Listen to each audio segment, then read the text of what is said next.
హాయిగా ఇంకా మత్తుగా ప్రశాంతమైనటువంటి ఏకవంతమైన స్థితిలో మీ రూపం, మీ మనసు, మీ శరీరం ఇవ్వాలని కూడా చాలా హాయిగా, చాలా మత్తుగా, చాలా ప్రశాంతంగా, చాలా వేగవంతంగా మీ శరీరం ఇవ్వాలని కూడా చాలా హాయిగా విశ్రాంతి తీసుకుంటూ నా మాటలకు అనుగుణంగా చాలా అద్భుతంగా మీరు మార్పు చెందడానికి సిద్ధంగా ఉన్నారు.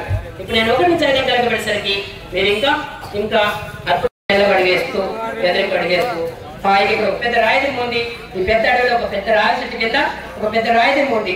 ఆ రాయిదం మీద కూర్చొని హాయిగా తపస్సు చేస్తూ మనం ధ్యానంలోకి వెళ్ళడానికి సిద్ధంగా ఉన్నాం. ఆ రాయిదం మీద అడుగు వేయండి పూర్తిగా.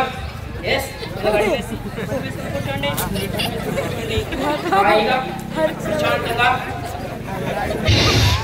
పూర్తిగా నిటారుగా హాయిగా నడిపిస్తూ కూర్చోండి.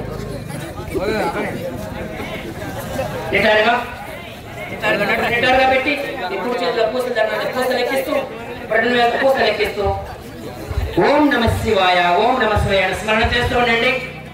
ఓం నమ శివాయ. మీరు ఒక పెద్ద అడవిలో ఒక పెద్ద రావి చెట్టు కింద ఓం నమ శివాయ ఓం నమ శివాయ ఓం నమ శివాయ ఓం నమ శివాయ. అలా కొన్ని యుగాల పూర్తిగా మీరు ఎవరో ఎక్కడ ఉన్నారో ఏం చేస్తున్నారో ఏ స్థితిలో ఉన్నారో మీకు